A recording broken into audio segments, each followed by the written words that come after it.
आ गई मेरी तीसरी बहू। ये कहानी शुरू होती है विमला निवास से। विमला जी के दो बेटे थे और दोनों की ही शादी हो चुकी थी। यूं तो बहू के आने के बाद विमला जी को पूरी तरह से फ्री हो जाना चाहिए था, पर विमला जी ऐसी सासू में से नहीं थी। वो तो आज भी जितना हो सके उतना काम करती थी। अरे आप उठ भी जाइए, 5 बज गए। मॉर्निंग वॉक पर नहीं जाना क्या? कभी अपने बेटों को भी मॉर्निंग वॉक के लिए उठा लिया करो। सो सो कर हाथी हो गया दोनों। अरे कभी बहुओं को ही नहीं उठाया तो बेटों को क्या ही उठाऊंगी। उनकी उम्र है, जीने दीजिए। और शादी को दिन ही कितने हुए हैं, देर से सोते होंगे बेचारे। अरे तो मैं कौन सा जल्दी सोता हूँ? 1 बजे तक तो तुम मुझसे लड़ाई करती रहती हो। अब आप ना सुबह सुबह बहस मत कीजिए। जल्दी से ट्रैक सूट पहनिए, हमें वॉक पर जाना है। वॉक से आते ही विमला घर पर झाड़ू लगाकर रसोई में जाती है और सभी के लिए चाय बना देती है। कुछ देर बाद मयंक और राहुल भी अपने कमरे से बाहर आते हैं। चारों मिलकर चाय बिस्किट का मजा लेते हैं और फिर अपनी आंखों को मसलती हुई घर की दोनों बहुएं अपने अपने कमरों से बाहर निकलती है। ये तो हमारे पतियों की गलती है। ये दोनों महाशय तो पहले ही कमरे से निकलकर मम्मी पापा के पास जाकर बैठ जाते हैं। वही ना, नींद अगर खुल भी गई थी तो हमारे उठने का इंतजार तो कर लेते। वही तो। अब बताओ, सबको ये नोटिस होगा कि नहीं कि हम बहुएं होकर भी सबसे आखिर में उठती हैं। अभी तो मम्मी जी नोटिस नहीं कर रही है, पर हमारे घर जो आए दिन सुषमा आंटी आती है, कभी उन्होंने नोटिस कर लिया ना और मम्मी की नजर में इस बात को ला दिया, फिर तो जो काम मम्मी करती है वो भी करना छोड़ देंगी। ऐसा पत्थर भगवान को पता नहीं हमारे सर ही क्यों मानना था। जरा भी अकल नहीं है दोनों में। और मुंह बनाकर शिल्पा और दीपा सभी के बीच आकर बैठ जाती हैं। चलो अच्छी बात है, सब उठ गए, अब चाय बनानी होगी। पर यहाँ तो झूठे कप के चाय पड़े हैं, लगता है चाय बनाई है किसी ने। मैंने चाय बनाई है, जाओ ले लो। जी मम्मी जी, आप फिक्र मत कीजिए। अब किचन में जाकर चाय लो, ये नहीं कि कोई आकर हाथ में पकड़ा दे। चाय पीने के बाद शिल्पा और दीपा फ्रेश हो जाती है और रसोई में पहुंचती है। रोज का वही चूल्हा चौका, मेरा तो मन ही नहीं करता। वही ना, ये क्या बात हुई भला? हम भी तो अपना घर छोड़कर आए, इतना दुख हुआ होगा हमें। अब इतने दुख को लेकर कोई कैसे काम करे? मैं तो शादी के पहले ही ये इंडिपेंडेंट वुमन के कॉन्सेप्ट से परेशान थी। मुझे तो बहुत अमीर ससुराल चाहिए था, एक ऐसा पति जो नोट छापे और मैं उसके नोटों पर ऐश करूं। और वो यहाँ करने के लिए हमें धीरे धीरे ना ये रसोई के काम को छोड़ना होगा। जिस विमला निवास में हमेशा नाश्ते में 2 सब्जियां बनती थी, वहां आज एक ही सब्जी बनी थी। खाने की प्लेट में एक सब्जी देखकर मयंक कहता है, नाश्ते में जितनी सब्जी खाई जाए उतना ही अच्छा होता है, और हमारे घर में तो हमेशा से 2-2 सब्जियां बनती आई है। फिर आज एक सब्जी क्यों बनाई तुमने दीपा? अब वो पता नहीं, आज ना मुझे बहुत कमजोरी लग रही थी। ओह अच्छा अच्छा, कोई बात नहीं। तबीयत ठीक नहीं लग रही है तो कह दिया होता। अब आज हम बाहर नाश्ता कर लेते। आप बाहर खा लेते, पर मम्मी और पापा जी तो घर पर ही खाते ना भैया। जहाँ 2 रोटी बनती है वहां 2 और सही। हमें क्या, हमें तो काम करने से मतलब है। और इस तरह से काम से बचने के तरीके ढूंढना दीपा और शिल्पा शुरू कर देती हैं।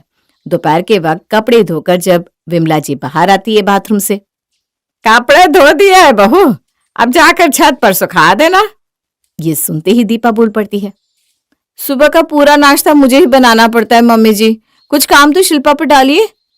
ये सुनते ही शिल्पा तमतमाती हुई रसोई से बाहर आती है और दीपा को आंख मारते हुए कहती है, हाँ हाँ, सारा काम तो आप ही करती हैं, मैं तो कुछ करती नहीं ना। अब जब कुछ न करने का स्टैंप लग ही गया है तो अब मैं कुछ करूंगी भी नहीं।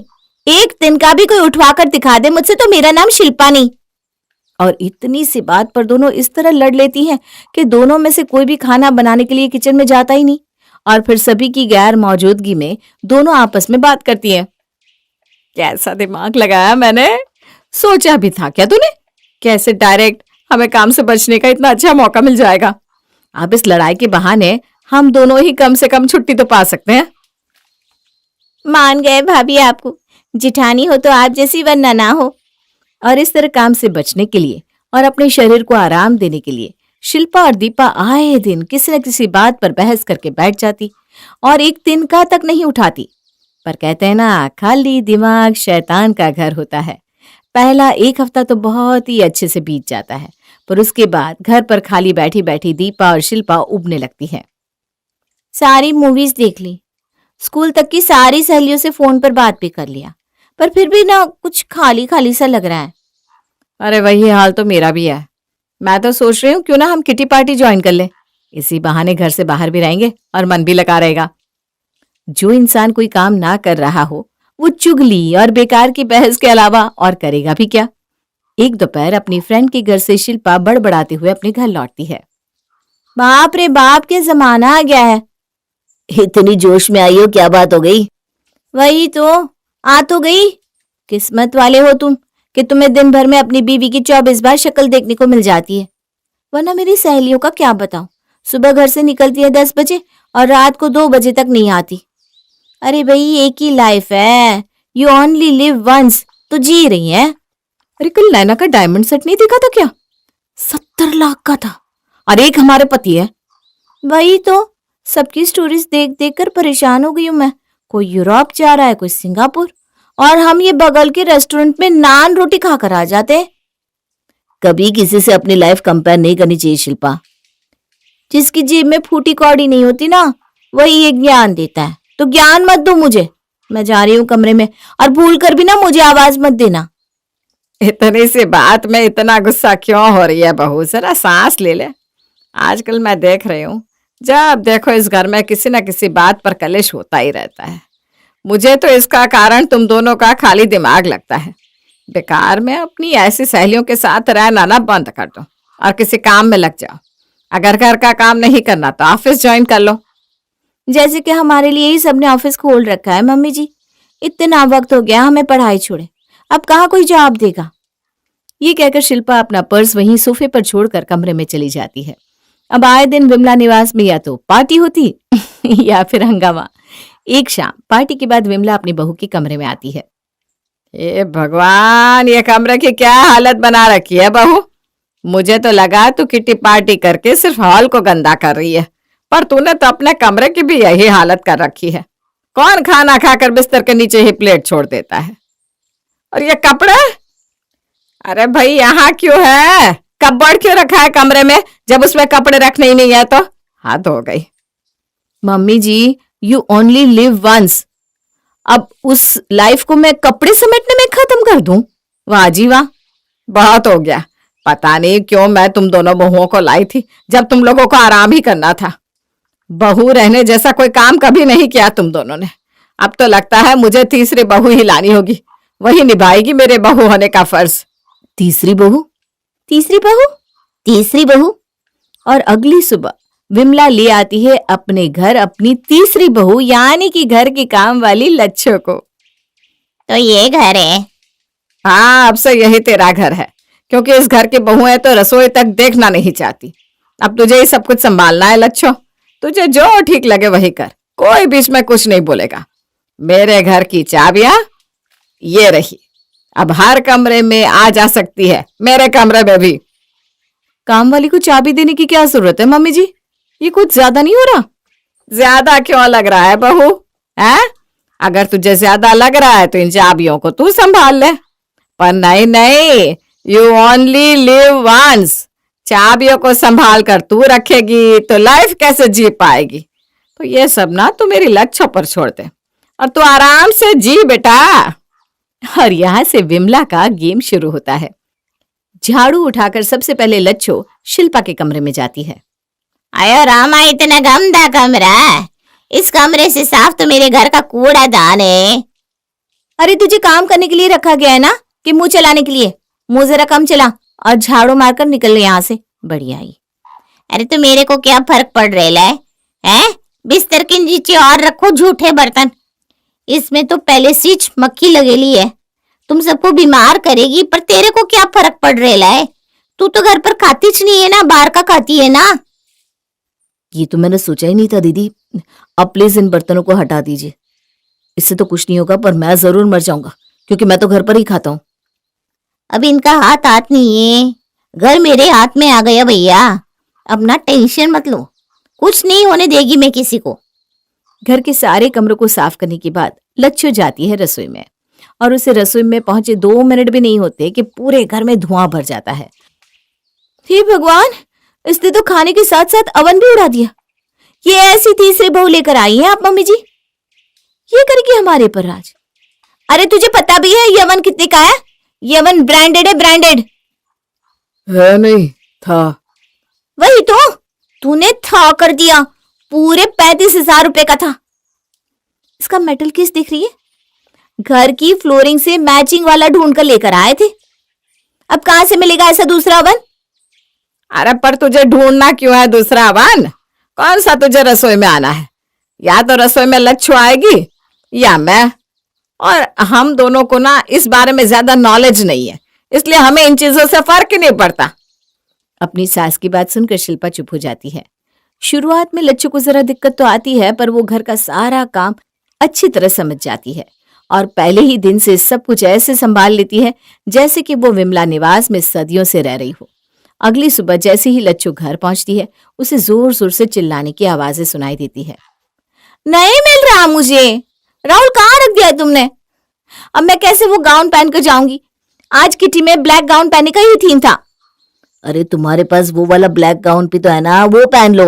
नहीं पहन सकती, ड्रेस की फोटो मैंने पहले ही ग्रुप में भेज दी है। नई ड्रेस थी राहुल, 4,500 रुपए की, ऊपर से मेरा प्रोटीन शेक भी नहीं मिल रहा। मुझे जिम जाना है, एक दिन भी जिम मिस हो गया ना तो पूरे शरीर की बैंड बच जाएगी, पूरे हफ्ते की मेहनत बेकार।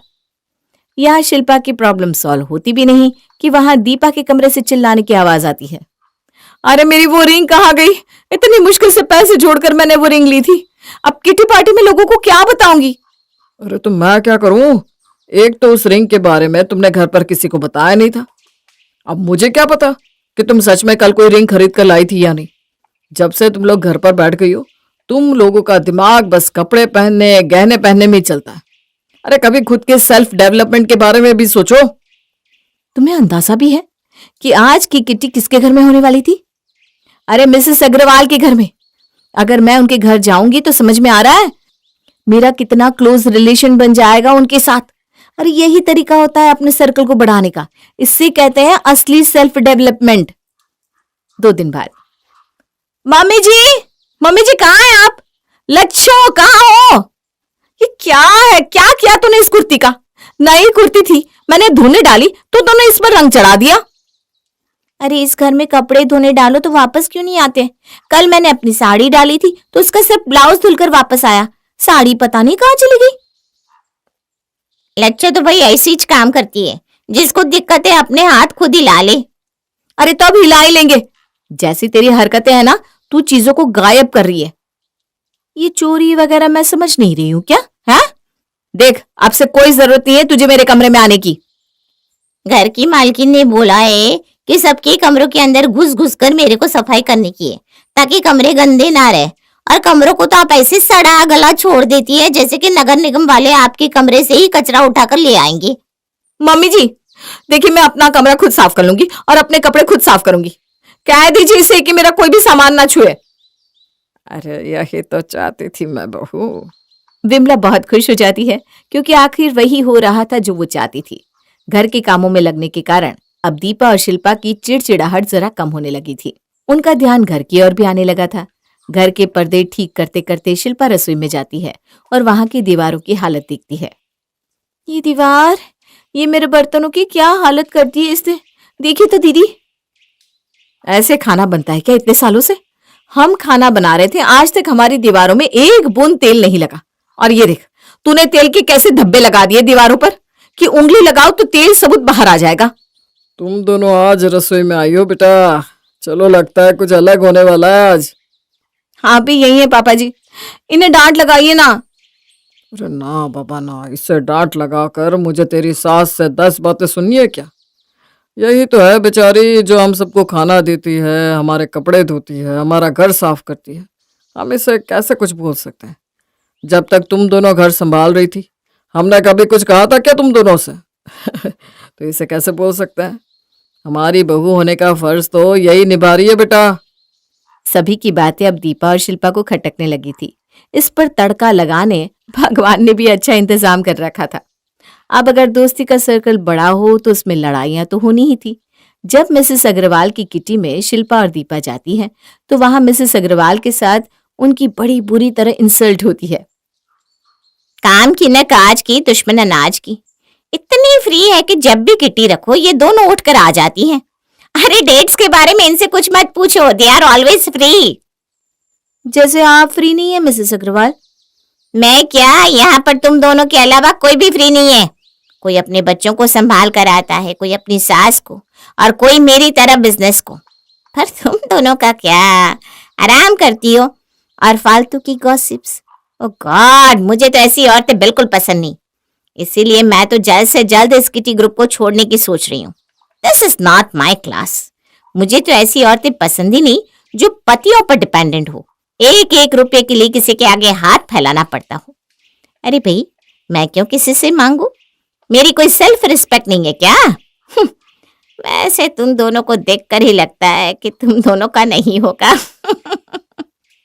ये सुनकर शिल्पा धीरे से दीपा से कहती है, देखो ना भाभी, कैसे बचर बचर बोली जा रही है गधी कहीं की। और ये बाकी सारी तितलियों को देखिए, 3 की है ना 33 की। जिधर वजन पड़ा उधर उलट गई। मम्मी जी ठीक ही कहती थी, ये लोग तुम्हारे काम कभी नहीं आएंगे। मैं ही पागल थी जो इनके साथ आकर अपना वक्त जाया करती थी। वही ना, इन लोगों के चक्कर में क्या पड़े कि हमारे यहाँ घर पर हमारी इज्जत जो बची कुची थी वो भी खत्म हो गई। वैसे इसकी एक बात मुझे ठीक लगी कि कम से कम मुझे अपने घर वालों के आगे हाथ तो नहीं पसारना पड़ता। और ये सबक लेकर दीपा और शिल्पा वापस अपने घर पहुंच जाती है और अपनी सास से कहती है, मैं ऑफिस में काम करना चाहती हूँ मम्मी जी। और मैं ना घर संभालना चाहती हूँ। ठीक ही कहा था, खाली दिमाग शैतान का घर होता है। आराम के चक्कर में हम तो अपना अस्तित्व ही खो बैठे थे। To live once you should work daily. मैं तो बस यही चाहती थी बहू कि तुम दोनों कुछ करो, चाहे कुछ भी करो, घर का काम, बाहर का काम, कोई बिजनेस, पर खाली मत बैठो। तुम दोनों को जो समझ आ रहा है वो करो, मुझे कोई दिक्कत नहीं है।